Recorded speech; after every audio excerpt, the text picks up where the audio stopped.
Գոյությունի 5 պատճառ, թե ինչու հայ առաքելական եկեղեցին չի ընդունում Հռոմի պապի գերակայությունը։ Եթե խիստ խոսենք, արևելյան ավանդության քրիստոնյաները չեն մերժում Պետրոս առաքյալին եւ չեն ժխտում, որ Հռոմի աթոռը պատմականորեն ունեցել է առանձնահատուկ հարգանք։ Վեճը դրա մասին չէ։ Վեճը ուրիշ բանի մասին է։ Արդյոք Հռոմի եպիսկոպոսը ունեցել է գերագույն իշխանություն ամբողջ եկեղեցու վրա եւ արդյոք նա ամբողջ եկեղեցու անսխալական ուսուցիչն է։ Եվ հիմա ներկայացնեմ 5 հիմնական պատճառները, թե ինչու ուղղափառ եւ հին արևելյան ուղղափառ ավանդությունը, այդ թվում հայ առաքելական եկեղեցին, չի ընդունում պապականությունը այդ ձևով։ Նախ եւ առաջ, առաջինը Քրիստոս իշխանություն տվեց ոչ միայն Պետրոսին, այլ բոլոր առաքյալներին։ Կաթոլիկները հաճախ հղում են անում Քրիստոսի Պետրոսին ուղված խոսքերին. դու վեմ ես եւ այդ վեմի վրա պիտի շիրեմ իմ եկեղեցին, դա Մատթեոսի 16-ի 18-ն է։ Բայց ավետարանում կապելու եւ արձակելու իշխանությունը տրված է ոչ միայն Պետրոսին, այլ նաեւ առաքելական ժողովին։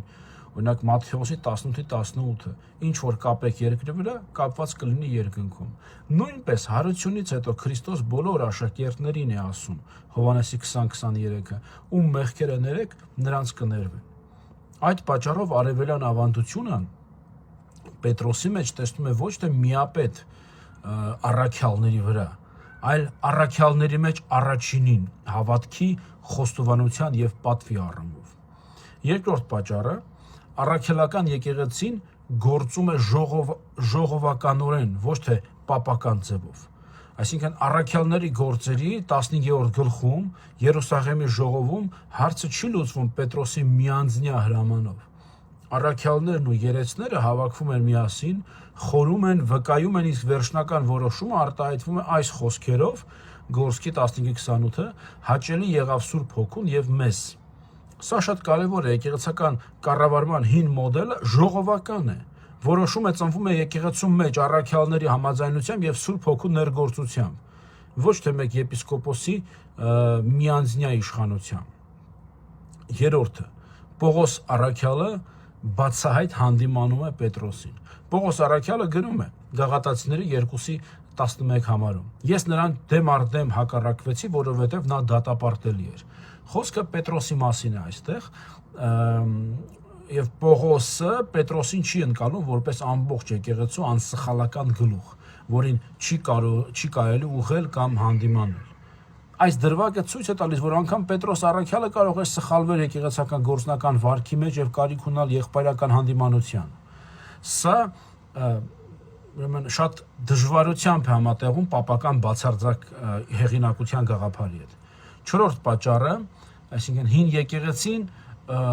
ճանաչում էր պատվի առաջնությունը, բայց ոչ պապական միապետությունը։ Հին եկեղեցում Հռոմի աթոռը իսկապես առանձնահատուկ հարգանք էր վայելում, բայց այդ հարգանքը չէր նշանակում, որ Հռոմի եպիսկոպոսը ուղիղ իշխանություն ուներ աշխարհի բոլոր եպիսկոպոսների վրա։ Հին աթոռները, օրինակ Հռոմը, Ալեքսանդրիան, Անտիոքը, Երուսաղեմը, իսկ ավելի ուշ նաև Կոստանդնուպոլիսը ունեին իրենց պատասխանատվության սահմանները։ Արևելյան ավանդությունը ճանաչում է հին աթոռների կարգը, պատիվն ու հեղինակությունը, բայց չի ընդունում, որ մեկ եպիսկոպոս կարող է լինել ամբողջ տիեզերական եկեղեցու գերագույն կառավարիչը։ 5-րդը, ուրեմն պապական անսխալականությունը դա ընդհանրապես ուշ շրջանի դոգմա է։ Եվ ուրեմն այդ պապական անսխալականության դոգման պաշտոնապես հռչակվեց միայն Վատիկանի առաջին ժողովում 10-րդ դարում,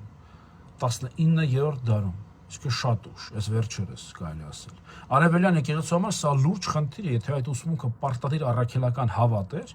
ապա ինչու այն հին եկեղեցում հստակ ու ժողովական ձևով չձևակերպվեց։ Ուրեմն ուղղափառ եւ հին արևելյան ուղղափառ քրիստոնյաների տեսանկյունից անսխալականությունը պատկանում է ոչ թե մեկ մարդու,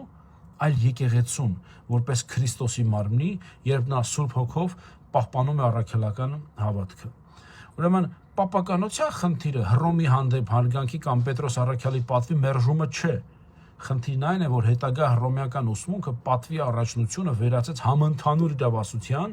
իսկ հին աթոռի հեղինակությունը մեկ եպիսկոպոսի անսխալականության դոգմայի։ Ահա հենց սա է, որ արևելյան եկեղեցին չի ընդունում։